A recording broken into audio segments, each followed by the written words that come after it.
Maybe I was a hyena in the past life.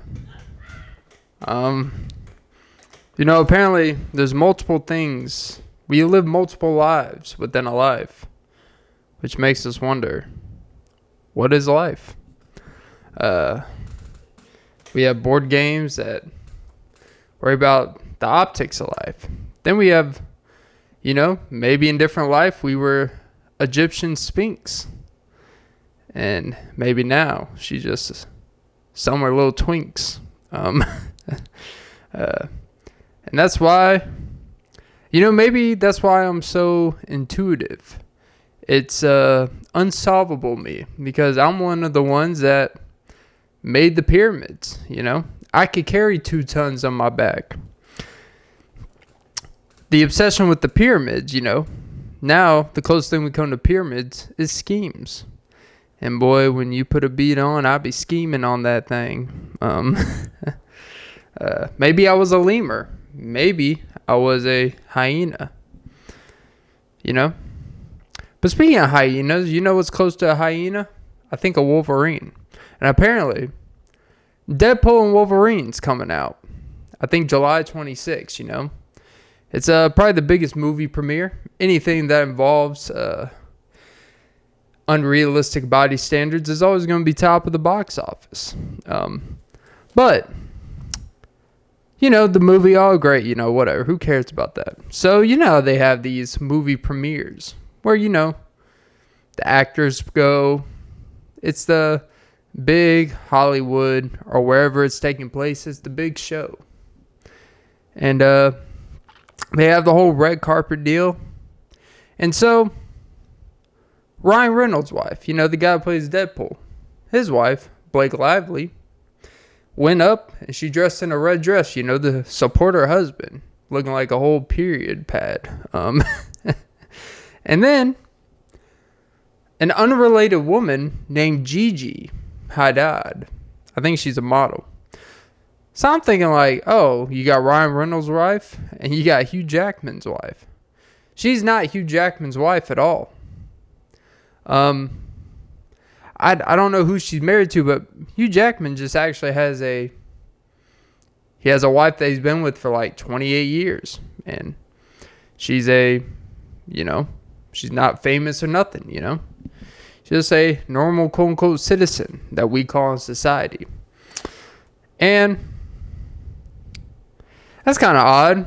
It's like, hey, we chose one wife for this, but the other, it's kind of an awkward situation. But they kind of just look like a ketchup and mustard bottle on it. Well, they could spread their condiment on my wiener anytime. Just kidding. It's a joke. Relax. I'm not into women that have already had kids. Actually, that's not true. I don't know if I'm into them. Wouldn't be my preference. You have to really stand out. But anyways, not that there's anything wrong with it. Anyways, getting sidetracked here. I'm about to be a Deadpool in a second. And I'm going to be attacked like a Wolverine if I keep this up. But nah, they just look like one big ketchup and mustard bottle. It's like basically the Nathan's hot dog contest on the movie premiere. And yeah. All because somehow that came up because I may have been something in a past life. Who knows? There's so many things about when we go through untapped history. Like they always say Atlantis, it was this underwater kingdom, or were mermaids real? Were, basically the Little Mermaid, was it real? But really the theory is that all these underwater towns and stuff and these cities looking thing, more likely it was just because over time, the sea has been all over the place, because we don't take care of the ocean. We don't take care of the earth. And just because of atmosphere and Big Bang theories and shit like that, we have tectonic plates moving and shit. We got seismic shifts in mountains. Like literally in like a couple thousand years, there's supposed to be another merge of mountains too. And there's actually mountains that are taller than Mount Everest, but they're so far below ground that if the surface of these mountains started on the surface, they would be like immensely taller, which is the crazy part. Like apparently on Mars, they literally have these like 10,000 feet waves, because apparently the closer the moon is to the planet, the more waves that are caused. It's kind of crazy how Earth is like this perfect ball of just atmospheric where everything works so perfectly that everything's just kind of level-headed. You know, we don't have 80 million mile mountains like some of these other places. We don't have waves on a consistent basis that are thousands of feet tall. Like, you know, it's like the waves are proportioned to the human body. It's kind of weird how that works. But, yeah, I kind of forgot where I was going with this. But the point is, that's just kind of like, sometimes we don't have to make sense of everything. Sometimes it's just like, you know what? This makes sense. And you just kind of keep it moving, you know? I don't know, you know? Like, these Ancestry.coms, which is really just China's way of collecting data. They create they basically have ammunition to destroy us. Because, you know, they put stuff in our food that kills a predominant portion of Americans, you know. It's not a theory. It is what it is. I don't know why people would. It's weird how, I kind of talked about this previous episode. It's kind of weird how we have to pay to find our own DNA. Like, why do I have to pay hundreds of dollars to find out 5 generations from me? Like, I feel like that should be like a government state type of like given. Like, that should be included in being a citizen, is you have the right to actually have free access to your family history. But now we got to pay for it. That's like, I mean, I guess no different than child support. You got to, you know, pay to see your kid, and then if you don't follow through, then, you know, you'll still just be paying to not see the kid. It's where everything's set up. You got to pay for everything. Everything's got to be paid for. You got to pay for basic human rights. You got to pay to park. You got to pay to walk. You got to pay to live in, like in Manhattan now. They're having these congestion entry taxes type of stuff, where basically every time you enter into their city, even if you live there, you leave, let's say you leave to go do something, 5 hours later you come back, you have to pay like a couple dollars, like a fee. You have to pay a toll fee to go back to where you live. Like, it's insanity, you know? It's weird how we've kind of just become accustomed. In this life, you know, we could have many lives. But in this life, we have to pay, you know, with monetary value or just with ourselves and our time and our energy. We have to pay to really have just God-given things that we should just have immune access to. You know, we should have immunity to certain things. But we have just been convinced that all this stuff is normal. In these other lives, maybe it's similar. Like, I think in every life, every civilization has had similar challenges. They've had similar situations, but just because of our advancements in technology, or really the argument could be made that humans were actually smarter back then, and we've actually dumbed down over time because of advancements in things. Now, you have to have a certain knowledge, or you have to have a certain bandwidth. I don't even know if that's the right term, but it sounds right with all the 8.5 million computers Microsoft all of a sudden wants to let a virus fuck it up, I think. It's kind of weird how that works. Like, imagine, and that's kind of the scary part, is that we become so reliant on technology and companies that there's literally billion-dollar companies that are relying on Microsoft, that are relying on Dell, that are relying on these just softwares, Google, Chrome, and stuff like that.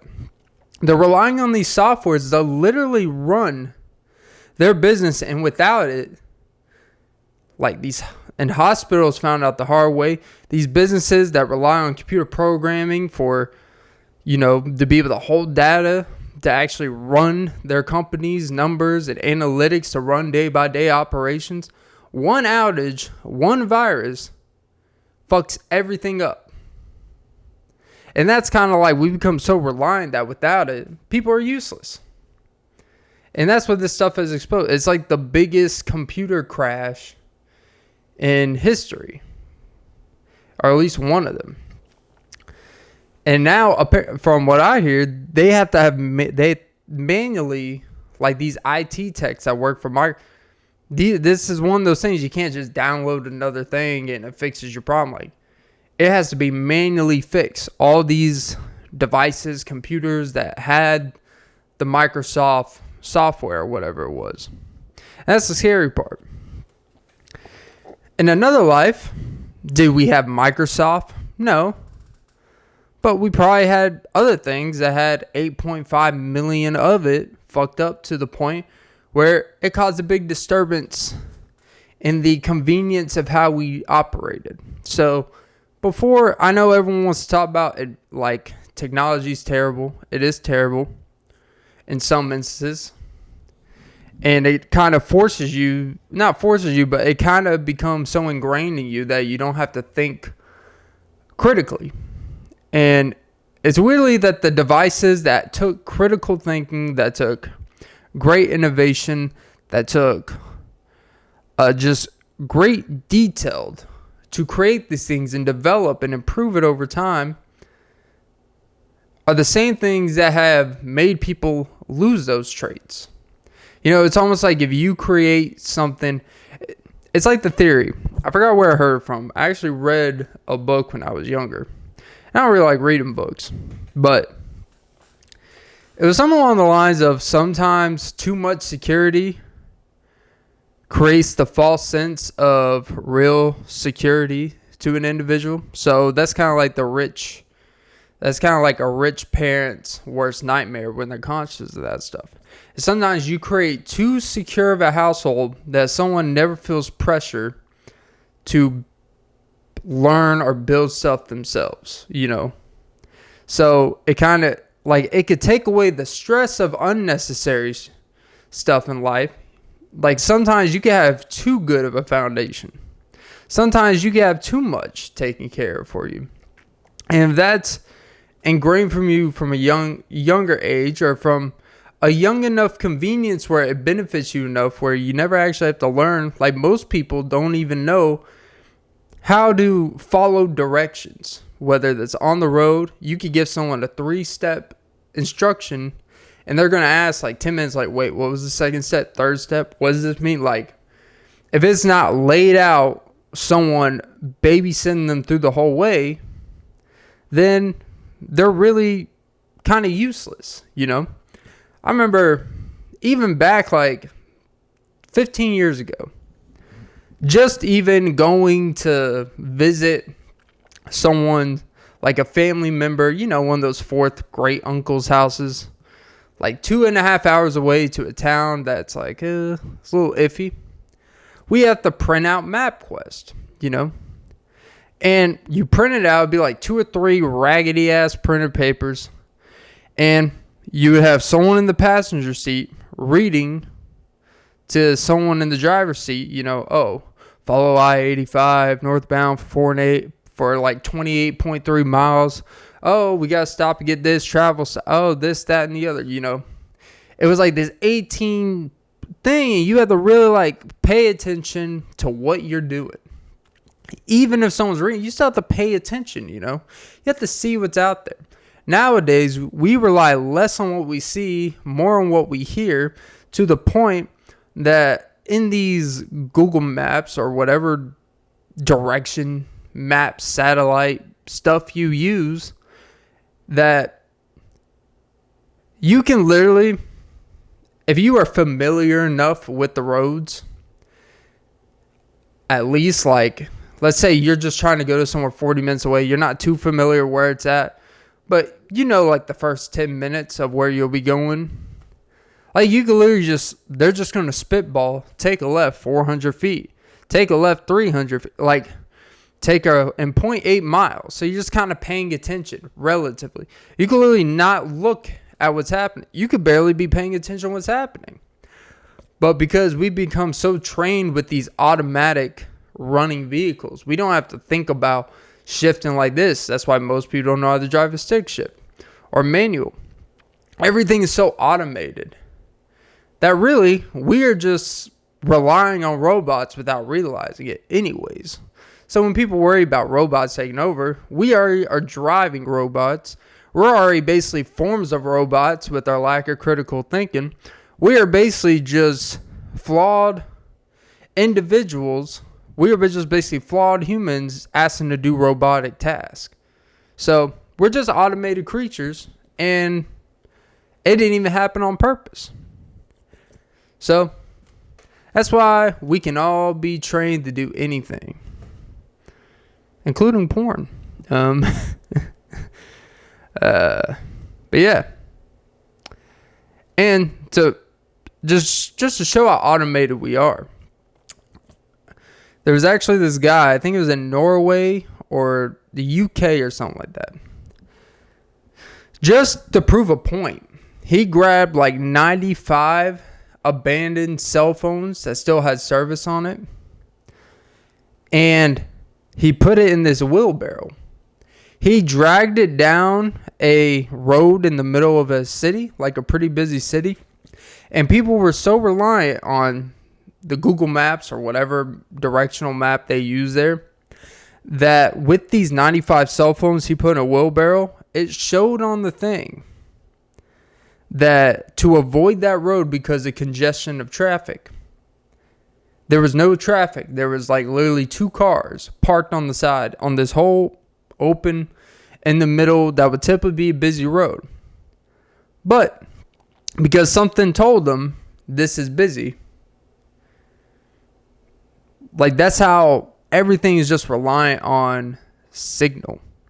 And some of y'all's frequency signals a little stupid. It's like a DirecTV satellite. A little bit of rain, a little bit of thunderstorm, and all of a sudden it's like you can't even afford, like every like 18 months these local networks or ESPN or NFL network would be like, hey, your provider is not coming to right agreements, with Comcast or DirecTV.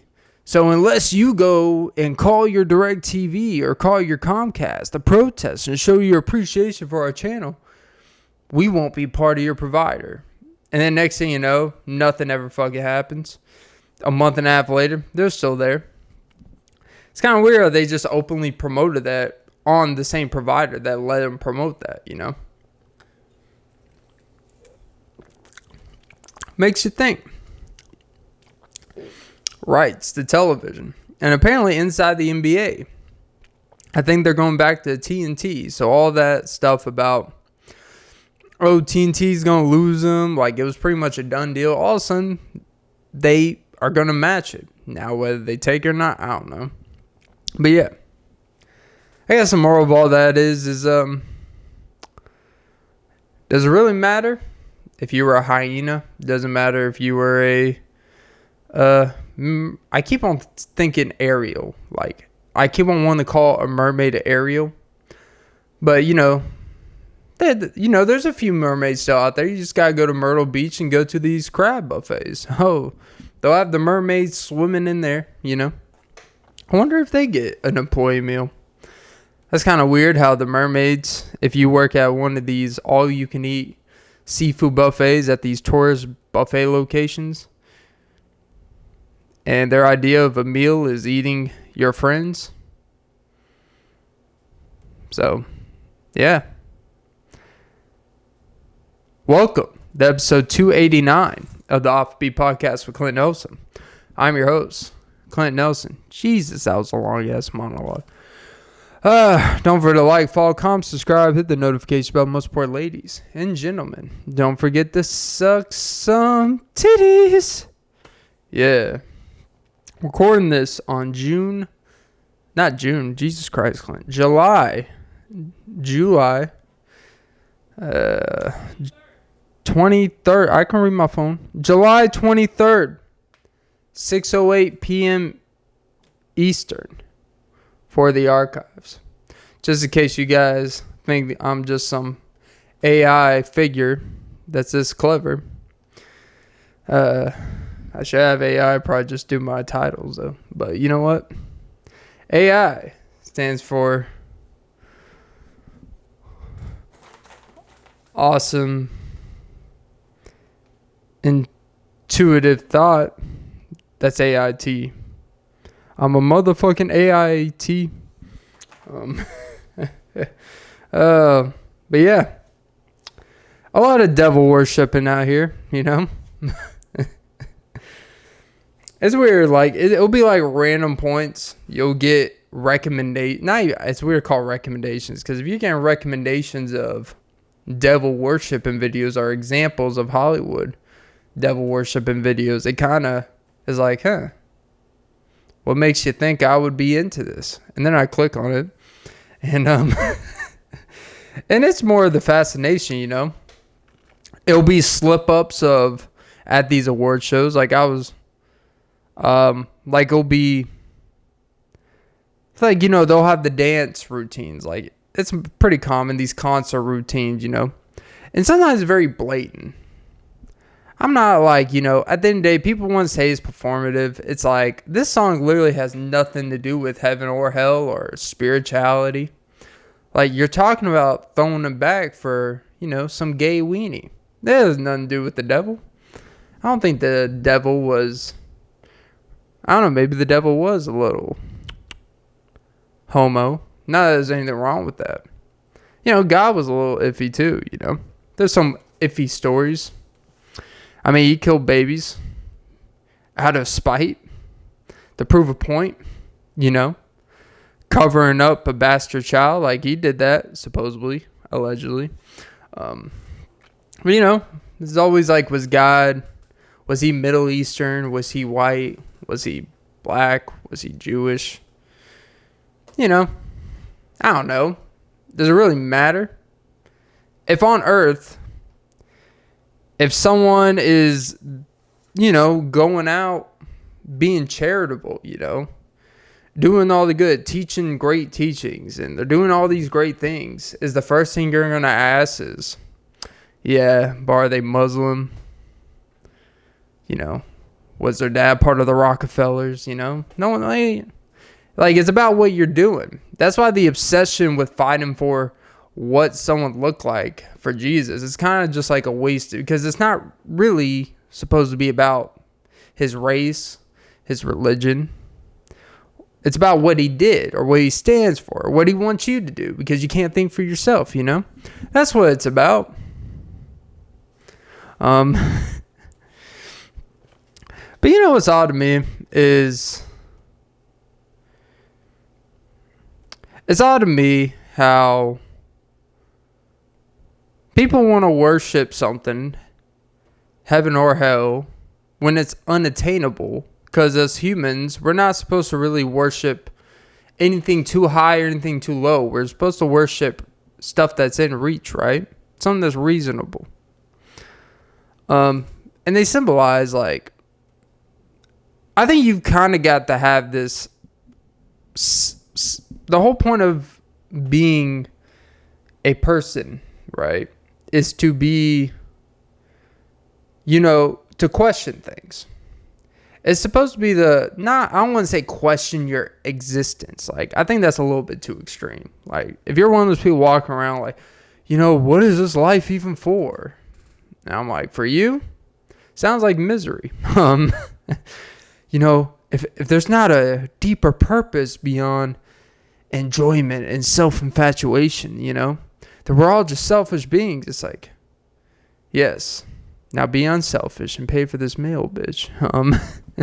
It's like, hey, you know what? Since you don't have a purpose, pay for the group, bud. If you're one of those, like, what's the point of money? It's like, well, if you're going to be what's the point of money guy, then you know what? Throw it in the pot. Split it. And then probably off himself, But it's really the self-righteousness, like the self-assuredness. Like, I think there's a fine line between having a strong belief in your belief, having a very good conviction. But they say longevity in life, they've done studies about this, like one of the biggest indicators for living longer, living healthier, and living happier is having a purpose as early as possible from life. So people shame on these other religions and cultures. Like, let's say, from Muslim, they take care of all the stress and guesswork at a young age. And not just, being Muslim, but in a lot of different religions, a lot of that arranged marriage, like Indian marriages and stuff like that, a lot of that cultural stuff is more than just control. It's more than just like, it really is for having a purpose beyond yourself. It's really to have a purpose to live long enough to create generational purpose, wealth.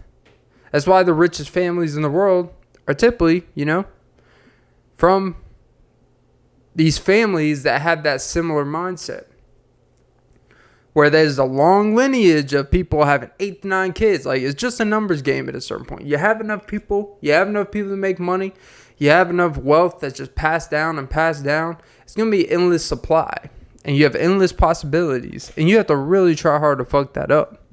That's where this culture, like, no one can build generational wealth as an individual.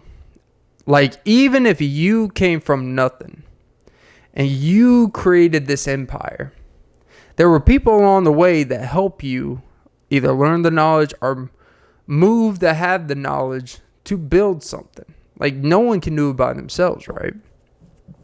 So this self-assuredness for having purpose, right? Like this, I'm kind of putting this together as I'm talking, but having purpose is a great, because it takes the fat out. It takes the guesswork. It takes that when you wake up every day, there's something to work towards, sometimes mindlessly. And sometimes it brings you joy. Sometimes you question it. Sometimes, but that's the whole point. Purpose isn't always just this everyday, full-fledged, you're excited about it. But you have something to be unexcited or excited about.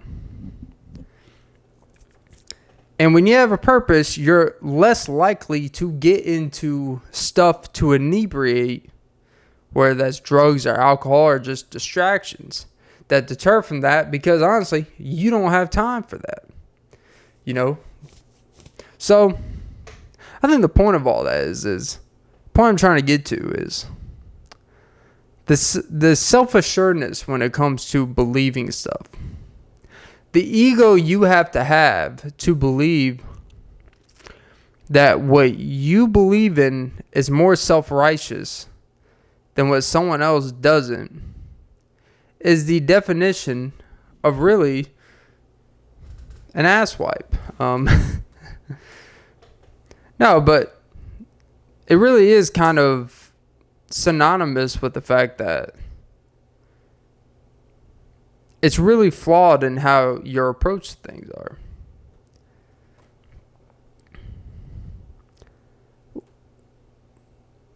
So, I don't know.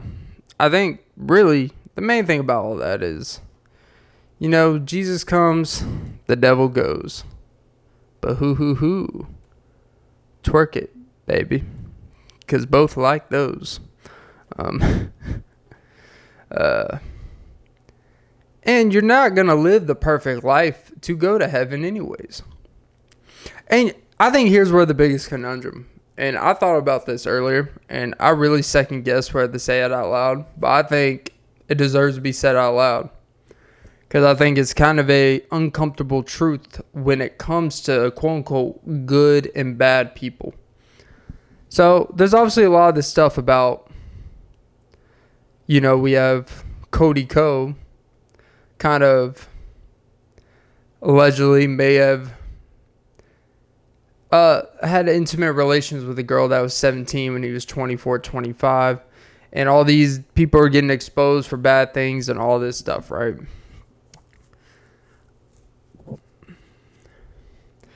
I think there's a double-edged sword to everyone. So, two things can be true. And typically, it's one or the other. Not many people in this world live on both sides in a great way. There are many people that have done great for their community, have done a lot of amazing things for the public and others. And then there's a lot of internal strife in their personal life. Maybe they've committed adultery. Maybe they're abusive to their kids. Maybe they're abusive to their spouse. Does that take away all the good they've done to everything else? No. It doesn't justify the fact that they beat on their spouse or they were very emotionally damaging to their kids. But then there's the other side of the spectrum. There's the person they do anything for their family, treat everyone well, they're the perfect everything. And then outside those confines of that, they're doing a lot of fucked up shit out there. So, but they're not really committing to anything outside their own individual interests, Because only caring about your family and kids and spouse is kind of a selfish interest because it benefits you. And it should.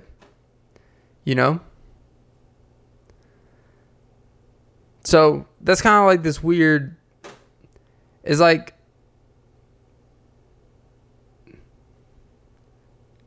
We all have that good and really bad inside of us. Everyone is capable of the worst. I'm a believer. I don't care what people say. I think every person on this earth is capable of killing someone. Some people, it takes a lot less reason. Some people, they got to have a deeper reason. Some people, it could be out of anger. It could be reactionary. It could be circumstantial. And there's some people that just like it. But every single person has the capability, has the vitriol and anger to do it, right? Even in situations that wouldn't require it, all right? You could be, if someone was great at everything and then they murdered someone because of spite of out of anger. Someone pissed them off one night. They stabbed them in the chest. Oh shit, my collarbone, Does that completely relinquish all the good they did the previous 40 years of their life? Well, they're going to pay the price for it. Now someone can be a pedophile for 30 plus years. Diddling 8-year-old kids, 12-year-old kids. And then they're at a bank one day. It catches on fire, and they save 4 kids. Does that relinquish all the damage they've done to all the 30 years of kids? I don't know. Bad people could do good things. Good people could do bad things. Doing good doesn't make you good, and doing bad doesn't necessarily make you a bad person. But it's kind of rationalizing what bad warrants forgiveness and what good warrants when forgiveness is needed. Well, damn, look at Clint putting shit together. This fucking asshole. Justifying pedophiles and stuff. But no. It's kind of that Jekyll and Hyde thing, I guess. Like, we are all more capable of being evil. I'm a believer. This is the cynical in me. I think I'm a believer in looking for the good in people, the optimistic aspect. But you got to understand that people are out for their self-interest, and it has to be for protective reasons because of the culture and the kind of society we've created. A lot of people have to be more protective than being proactive of helping others. Helping others can cost your life these days. That's just is what it is, you know. And over time, as you get older, you become a lot more cynical of people in need. And I think that's the thing that people that get older, they don't want to admit. But I think they think it because they've been through the rigors of life. And they see people, like, I think honestly older people, when they see homeless people, they're a lot less, they're much more callous to it, you know.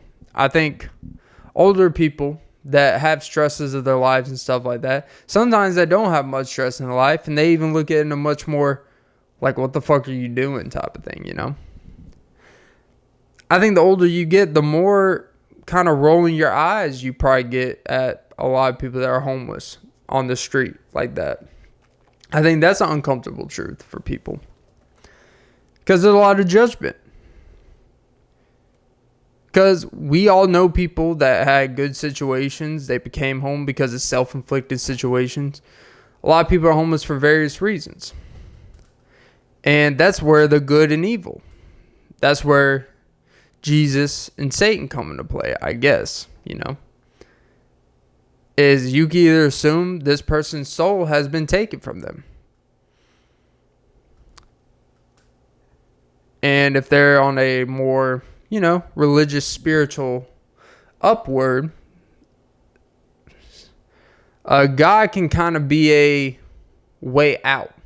Because maybe the devil or something evil has grabbed them so far down, they really need anything to relinquish that evil, you know. Whether that's a demon, whether that's just bad habits. Because habits are a form of learned behavior. They are accepted behavior the same way Satan probably has kind of, Satan's that little whisper in your ear like, hey, she's feeling really good right now. Just keep going. You know, nothing bad could happen, you know? He's really that thing on your shoulder that's like, this ain't good for you. But pour a little bit more, buddy. But, you know, and sometimes having that perception of being holier than thou or being so good, I think puts you more susceptible for it. Because in order, I think, to feel alive and stimulated, you have to have both of those contrasting feelings to know that when you choose the right one, you feel much more better of the good that you're doing. Because you know the difference between good and bad in this world is really choice. It is not feeling. It is not frequency. It is not, you know, your belief in things. It really is a choice at the end of the day. So I think that's where the elation of when you make constantly good, faithful decisions in your life day in and day out, you feel infinitely more confident. You feel infinitely more in tune with yourself of making continuously better decisions over time. And that really is the key to being a good role model, is good decisions. Because the difference between, just think about it like this, right? Let's say you have two parents. The difference, how different their life could have been if they made different decisions after having you compared to what some parents do, where they don't change anything. They don't change your life circumstances. The difference, your life, their life, could have been night and day. All because they had this split decision. They had this instant, I've either got to do this or I got to go down this path. If I go down here, I have to change so much about myself to make this happen. Now I could go down this, get rid of my child, whether that's adoption. I could just kind of raise this kid half-assedly. And then you hear these news stories of these babies dying in these abandoned half-ass homes. Literally, this child was eaten by roaches and snakes in like an Arizona home because at like 9 months old, because the parents in and out, not really taking care of the kid, probably had drug issues. But the difference between the lifestyles that most parents have to make from having a child compared to before, it really is a night and day difference. So I use that as an example of good and bad. We all look at our parents as great people. They've been there for us day in and day out. You've seen flaws. You've seen, struggles they have as people. The older you get, I think you see these people that you looked as invincible, as role models, and you look at them more as equals. You look at them more as flawed individuals, that the only difference between why they were able to do this superstar thing that most people on this earth couldn't do well, to be loving and caring, is because of a choice they made. And when you look at people as equals, more as people, and you really see we all have a lot of the similar issues, all the similar mental health issues, similar questions about reality. And you see the difference between one and the other is just never giving up in choice. That takes a lot of the wishy-washy, oh, things will get better type of thing, because you look at it more like it will only get better if you actually, put your hand in the cookie jar and you're ready for the chocolate chip to stain your teeth, So I don't know. I don't know why I just went on a 20-minute rant about faith. But yeah, there you go. That was gay. But, and I think the older you get, when you actually go out in society, like, I'm an observational person. I think one of the things I've really taken apart that's really changed my patience for a lot of things is I go out in society, and my reference point is probably different from some people, and I think it makes me more well-rounded. It makes me have a much more understanding of people on a general sense, just off feeling, than maybe some. I think when you look at your peers or people that you looked as role models as, like, we all have, like, our favorite athletes we grew up with. Like, I didn't know about, my favorite Braves athlete at these Yankees. Like, I didn't know about A-Rod and Derek Jeter's feud, their petty issues with each other. I didn't know about, like, no one knew about Roy Halladay. He died in a unfortunate, I think, ski or plane crash type of thing. But, there was a lot of athletes that we find out they have CT. We find out they have extreme drug issues, alcohol issues, and stuff like that. And when you're younger, you just see the athlete as an athlete. Then you get older, you start consuming different things. You get more obsessed with the behind the stories, the deeper story. And you learn that, after their career, you have these athletes dying at 40, 45 because they're blowing their heads out. And it's crazy to think, like, man, you were just watching this. They look like they were having the time of their lives, making money, living the life. And when you're younger, you just see them as these things to aspire for. Then the older you get, you kind of start feeling like, in real life, on an equal level, you're like, oh, there's a lot that comes with this that really ain't worth it, You you start seeing them as, man, these people, this person's had issues.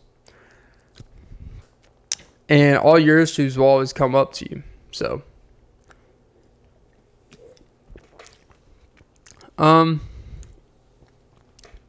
yeah, I think the whole point of all that is, hey, God forgives, but it doesn't matter if he's Middle Eastern or white, or if he has long black hair, or if he's, Hispanic, Dominican, or a mamacita. I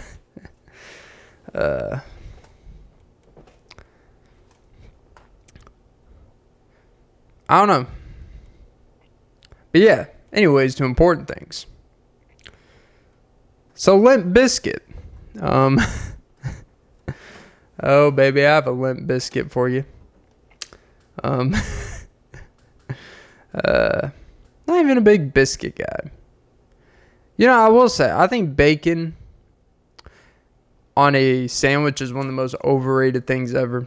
Like, when have you ever gone somewhere and you get like a bacon, egg, and cheese on a sandwich, and there's actually enough bacon for you to taste it? It literally just gets lost in everything. Like, bacon is one of the most... I think bacon, it's a great piece of meat, That sounded... Whoo! Bacon. Let me rephrase that. Bacon. It's a great complimentary piece of meat. I don't think bacon should be your main meat entree, though. There's my hot take of the day. One, like, you have to get so much bacon to equivalent to being fulfilling. They're just thin layers of, just fat. They're great as, like, bacon bit toppings. They're great as, like, a side. But they should never be the selling point of something. Like, if you get loaded mashed potatoes, like, oh, the bacon. It's like, no, the bacon is like the fourth most intriguing aspect of it. It's the fourth most thing that creates the loaded mashed potatoes. It's always the cheese, the sour cream, even the chives. Like, bacon is just, it's there because it looks loaded. And bacon is one of those things where if you actually, I was listening to something, and this was an older podcast I was listening to, so I don't know if it's still true, but the Smithfield, the company, the pig, bacon, meat company, Smithfield, I think they operate in California / other places or whatever, and because of the increase of demand of meat in this country, and this was like 8 to 10 years ago, so God forbid what it is now, they had to do some sketchy stuff to get more, pigs to produce stuff, blow them up quick, have them breed really fast, so we just create more and more meat and bacon to be able to supply our greasy needs. And it's so much to a point where on these farms, they literally have this lake. They created this reservoir lake just to be able to hold shit and piss. Like, they literally created this reservoir lake on these, I call them campsites, because they're really just like boot camp for, the pigs, It's literally just this pool of shit. And people say when they send a drone, it's illegal. It's weird how it's actually a law. It's illegal to record these, like how people raise their chickens. It's illegal to go to these pig farms and basically any type of meat production. It's illegal to record without consent, which is kind of a weird thing. Like, we can't even see where our food's coming. Like, what are you really hiding? We understand that pig butchering and stuff is not a beautiful thing. But the sanitary aspect, to see the extremism of what's taking place and what we have to do just to store shit, literally. That's a problem within itself. They're not really living free. And I'm not one of these, vegan vages. But it's insanity that we create laws to protect malpractice and really bad business practices. Then we do that actually expose the truth. And that's kind of like when I was coming across, it reminds me of Zuckerberg being on trial. I think it was like a year or two ago for the Facebook stuff, for the data stuff, Which I don't know why we need a whole trial. It is weird how only in America we're having people go to trial for trivial things like data and baseball and steroids while we got actual crime within the government community. But government's fascination with public stories will always trump issues that are actually going to have a trickle effect. Like doing this whole 5-day thing with Zuckerberg about data. It's like, yes, we run ads. You signed up. We take your fucking data. Every place takes your fucking data. It is what it is. Not rationalizing. But when they're asking these questions like, so you're saying if I were to sign up for an account and use this, they could take my data. It's like, well, I mean, someone could breach and take your data, yes, but we run ads. It's like, okay, but so you're saying someone, this Congress dude kept saying, so you're saying someone, so you guys could take my data and use it. It's like, yeah, but that would be a breach of contract. Okay, but you could. And all I can think about saying this is like, yes, you put it on the other side. Yes, you as a lawmaker, let's just say as a lawyer, as a judge, the letter of the law could say someone does X, Y, and Z. You would typically, hey, you do this, you go to jail for this amount of period of time, you get fined for this, whatever. But sometimes there's going to be people that let people off that shouldn't. There's going to be people that put people in jail that shouldn't. There's always going to be people that abuse the power and abuse their power. So yes, there may be employees that abuse the data that they're able to see and breach it. Like anything. We could use it, but that would be a breach of contract within our policy for our employees. But you could. It's like, yeah. Someone could, murder your wife that you put a hit on her. And then they come to you, you happen to be the judge, and be like, you know what? Seemed like it was just a mistake one time. It happens, Crime of passion. Here's a $200 fine. You could do that, but that would be a breach of ethics. Because at the end of the day, you still got to have a jury. The letter of the law can always be interpreted to be convinced, which is the whole kind of messed up point of how law and how trial works. Trial is great in theory because it has to have people prove evidence. But the power of convincing and persuasion, when evidence is iffy or not clearly presented, the power of persuasion can convince people that evidence has a lot more substance than it has. And that's the thing. Someone could go to a jail for something they didn't really do because someone just had a lawyer that was really good at persuasion or caught someone misusing a word or having their story manipulated 10% because of a way they asked a question. That's kind of like this thing. It's like, so it's not really about the letter of the law, whether you did or didn't do it. It's just about what you were able to prove someone did or didn't do, which people, as we prove in America, can always be convinced of stuff like, hey, you know what? Maybe I should pay $800 for this. You know what?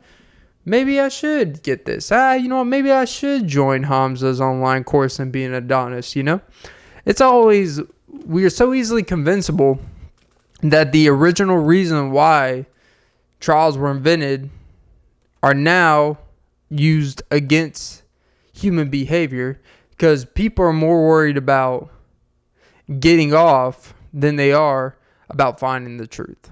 Because that's what pays, you know. So, I don't know, you know. I guess moral of today's pod is find Jesus, ignore Jesus, and enjoy your current life. Curiosity killed the cat, which is why I can't seem to find it right now. Because she is knocked out and killing my box. It's my pussy in a box. My pussy in a box, babe. Meep, meep. Alright. But yeah. That was episode 289 of the Often Be Podcast with Clint Nelson. I'm your host, Clint Nelson. Don't forget to like, follow, comment, subscribe to the notification bell. Most important, ladies and gentlemen. Don't forget to suck some titties. Yeah. As a saying, they always say. Trying to remember the saying, because I wrote it down earlier, because I was actually reading something. Fuck, I forgot the saying. So, you know, I'll tell you the saying another time. So let me just make up a saying. Behind every rat, behind a paywall, is because you're lactose intolerant.